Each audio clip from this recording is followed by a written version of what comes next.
Businessman Opinion.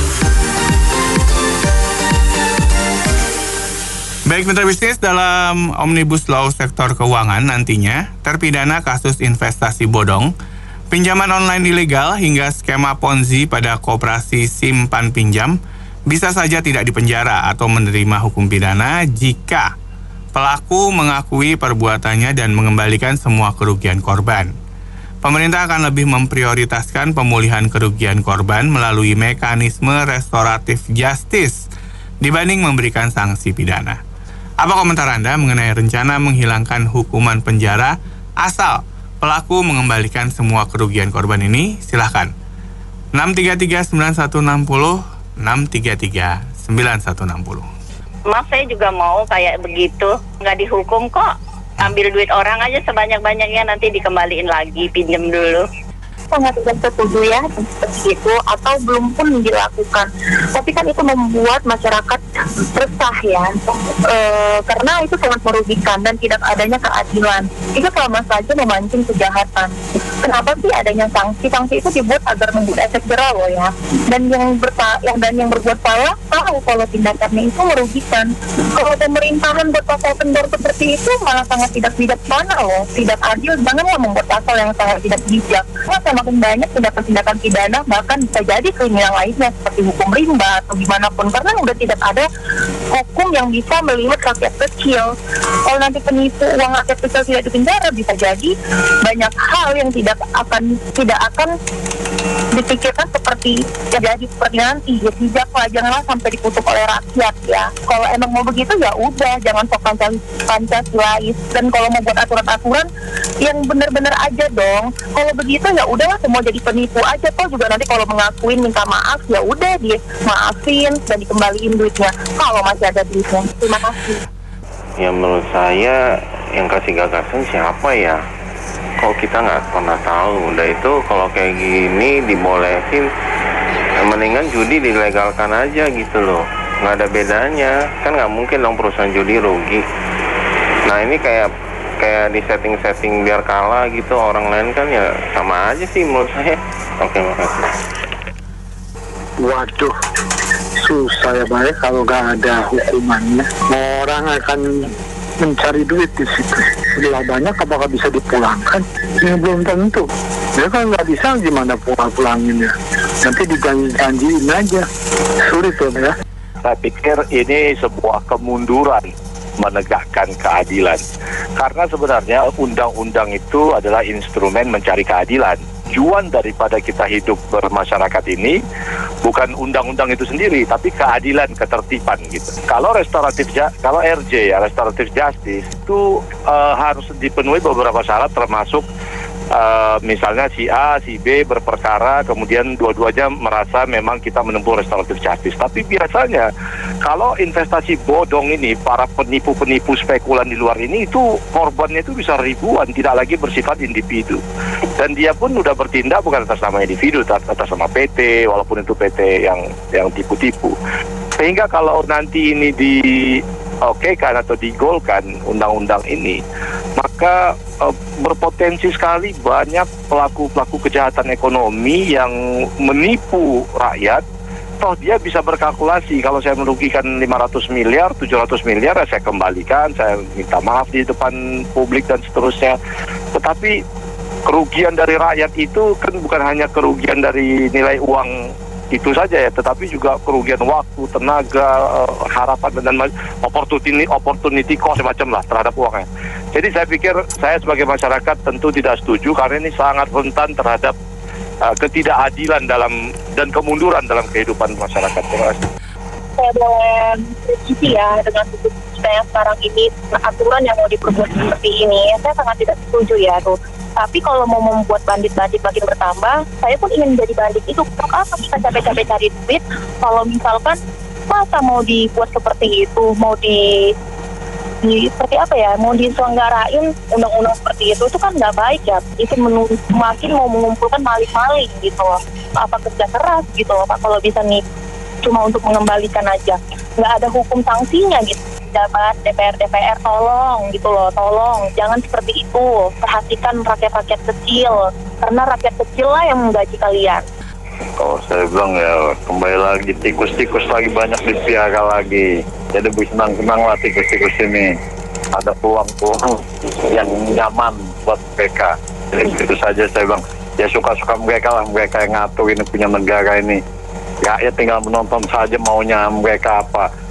Kayak TV digital dijadikan busuk lah semuanya. Ya kan banyak semuanya ini rakyatnya kinerja-kinerja pemerintah kita ini nggak ada yang mensejahterakan rakyatnya. Gitu saja, makasih. Iya, ini kalau menurut tanggapan saya seharusnya tetap harus ada hukuman ya, seperti apa namanya tadi penjara atau itu, karena tidak ada efek jerahnya kalau cuma hanya mengembalikan saja gitu ya. Iya, saya rasa sih begitu ya. Tetap harus ada hukuman itunya di samping pengembalian kepada korban harus tetap dilakukan gitu ya. Itu lebih baik lagi ya. Itu kalau namanya penipuan atau bodong itu kan sebenarnya tidak. Nah, kalau memang sanksinya menjadi perdata, mungkin tidak masalah, tapi ada lanjutannya itu masih koma. Karena tidak dikembalikan, ya harus kita kembalikan ke pidana lagi, harus penjara.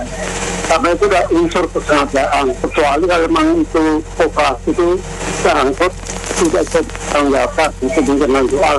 Ya, menurut saya oke, tidak perdata oke, tapi kalau nggak dilaksanakan kan jadi pidana.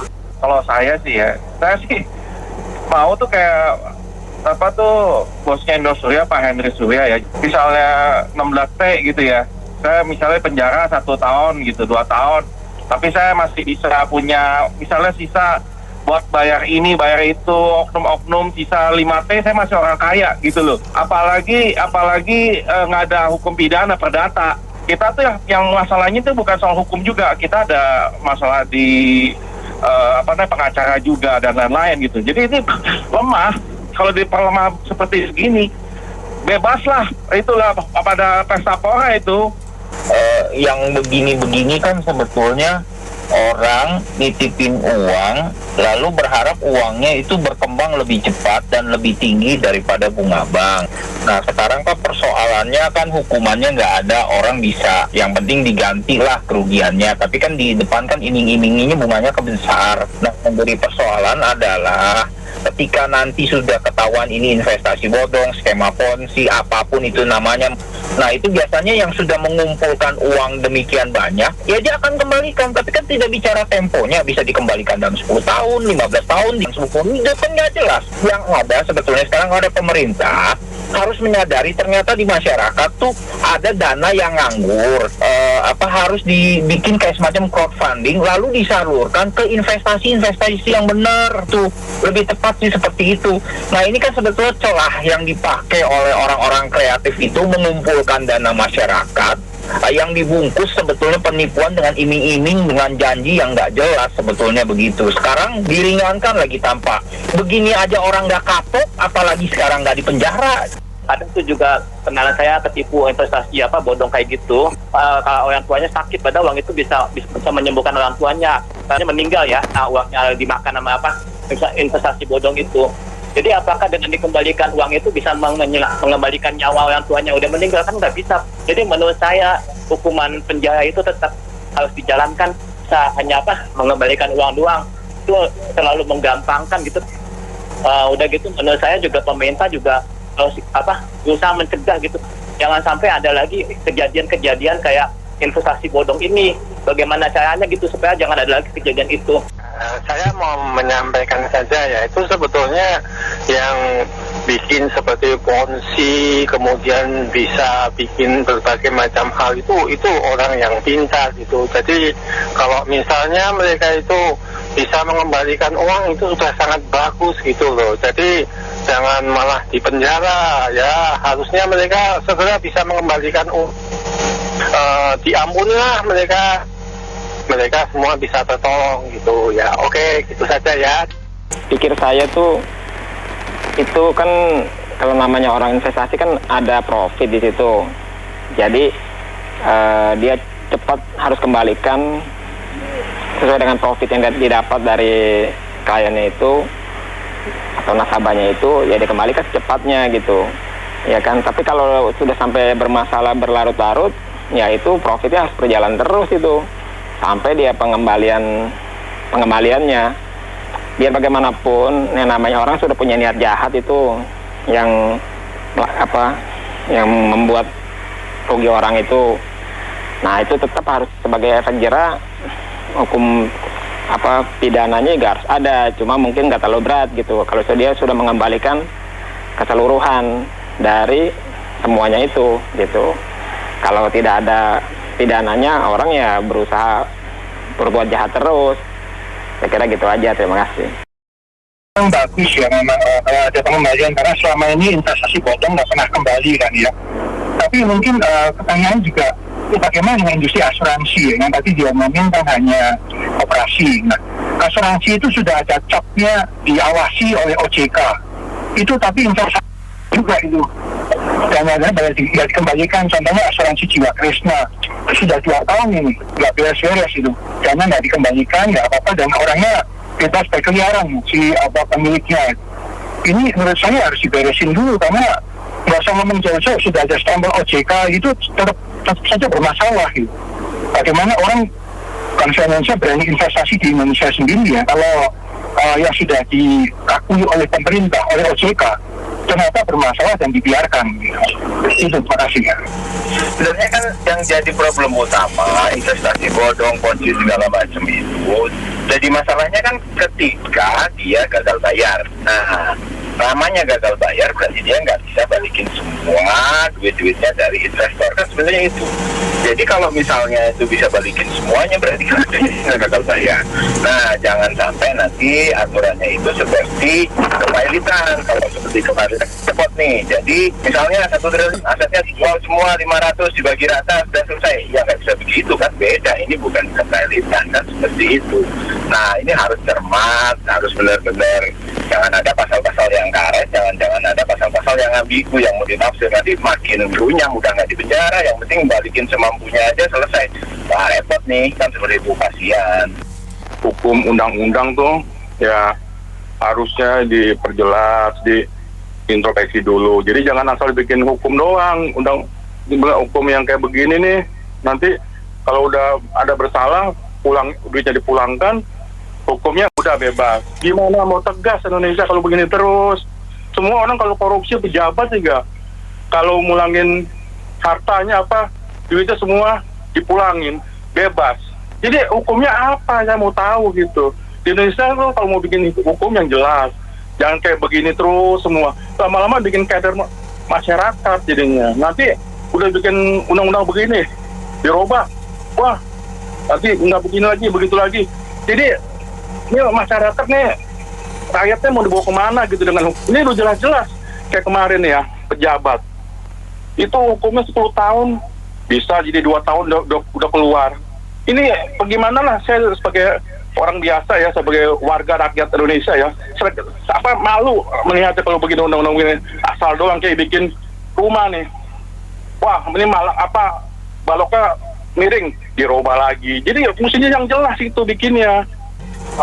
Sebaiknya harus direview secara menyeluruh ya informasinya. Ini kan takutnya kalau informasinya patah-patah, takutnya orang menangkapnya yang melakukan investasi bodong dapat bisa bebas jika mengembalikan. Mungkin ada persyaratan lain yang dijabarkan, yang mungkin harus lebih detail sih menyampaikan hal itu ke publik ya.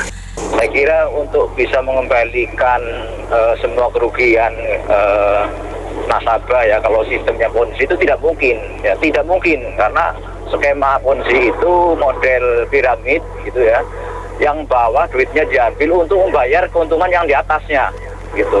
Jadi keuntungan itu bukan dari sumber usaha atau apa yang ada pemasukan gitu, dia diambil dari duit yang orang di bawahnya gitu.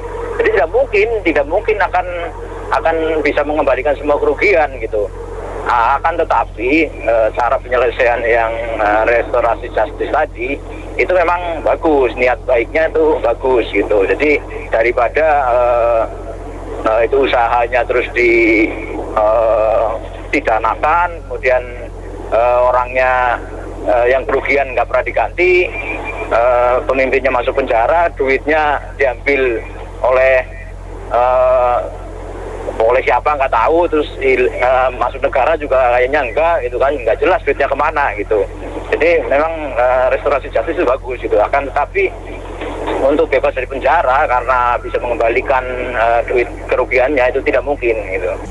Kalau saya melihatnya sih ada sisi positifnya dan negatifnya, yaitu mengupayakan bagaimana supaya masyarakat tidak rugi lah ya. Cuma kalau sisi negatifnya itu sama dengan bumerang kepada sistem pemerintahan hukum kita sendiri. Kalau begitu hukum nggak bisa ditegakkan kan. Asal kembali uangnya, orang bisa bermain-main itu nanti dengan korupsi. Bahkan saya aja berpikir, wah bisa jadi celah ini, saya bisa membuat bisnis apa ini. Yang penting saya harus cerdas, begitu gagal misi saya, yang penting saya bisa mengembalikan, saya bebas. Nah mungkin pemerintah berpikir ulang lah. Bisa jadi ya mungkin karena negara ini penyakitnya memang korupsi satu ini ya. Bisa jadi kan pejabat-pejabat kita mungkin sudah kelimpungan memikirkan bagaimana cara korupsi. Tapi tidak boleh seperti itu. Hukum harus ditegakkan, hukum ya dihukum gitu loh. Bisa jadi hukum tetap ditegakkan dan juga harus kamu bisa mengembalikan semua dana masyarakat. Nah itu yang betul. Jangan sampai salah satu dihilangkan. Nanti bisa menghancurkan sistem hukum kita sendiri. Penjara udah penuh, nggak ada tempat lagi ini. Kalau itu untuk korupsi makin marak lah begitu. Kalian untung-untungan. Kau ketangkap ya pulangin aja, nggak ada masalah, nggak dihukum. Kalau nggak dapat ya untung dia. Saya rasa tetap harus dihukum karena saya tidak yakin mereka bisa mengembalikan uang tersebut sih. Di kasusnya kami juga ada beberapa sahabat kami sudah beberapa tahun tidak kembali uangnya. Ada baiknya juga sih memang yang kami. Saya tidak yakin walaupun diberikan keringanan hukuman bebas pidana, mereka tidak bisa mengembalikan uangnya. Karena kasus nyatanya sampai sekarang sudah beberapa tahun tidak dikembalikan ya. Ya kalau menurut saya sih itu mau dibalikinya dicicil atau gimana gitu loh. Kalau dicicil kan menurut saya kalau jumlahnya sampai triliunan mau sampai kapan orangnya mati juga belum selesai gitu. Kedua, misalnya maksudnya dia mau bisa diizinkan mencari dana untuk membalikan ini, tapi siapa yang pergi gitu loh. Karena dia sebelumnya udah ketahuan menipu, jadi siapa lagi yang mau percaya? Jadi apakah ada yang mau invest ke dia lagi gitu kan? Makasih. Menurut saya sih saya kurang setuju ya, karena gini, kalau seperti itu, kalau menurut saya sih malahan nanti menambah istilahnya makin marak ya investasi bodong gitu loh. Karena kan mereka mikir nggak mungkin di penjara, yang penting saya kembalikan gitu loh. Kalau itu menurut saya sih ya, karena itu salah satu untuk hukumannya paling penjara itu ya, itu paling penting itu, karena itu biar jadi efek jera juga gitu loh. Jadi kalau misalkan sampai dikasih seperti alternatif gitu, menurut saya itu kayaknya kurang efektif ya. Itu aja, makasih. Suatu dukungan dari pemerintah ya, itu merebaknya penipuan-penipuan bodong lagi. Kita kasus-kasus yang lalu itu Golden Traders, terus First Travel itu kita semuanya tidak ada hasil nyata, nggak ada yang dipenjara, nggak ada yang dikembalikan uang rakyatnya. Itu dengan alasan begitu banyaknya uang rakyat, orang rakyatnya yang punya uang, jadi sudahlah disita untuk negara aja. Wah, waktu itu. Nah sekarang semakin asik lagi, bahkan saya pun jadi berpikir, wah saya mau coba-coba juga deh, saya orang lumayan. Yang saya resikonya adalah cuma mengembalikan saja. Jadi tidak ada denda misalnya mengembalikan berapa kali lipat atau gimana, tidak ada, cuma mengembalikan aja uang-uang yang sudah masuk. Nah itu kan resikonya rendah sekali ya. Kalau dibilang usaha itu enak sekali ya, seperti kalau misalnya dapatnya gede, kalau sampai ketangkep ya paling cuma dikembaliin doang. Terima kasih, dan mitra bisnis yang lain yang sudah berkomentar dalam Businessman Opinion kali ini. Saya Tribudi Utama.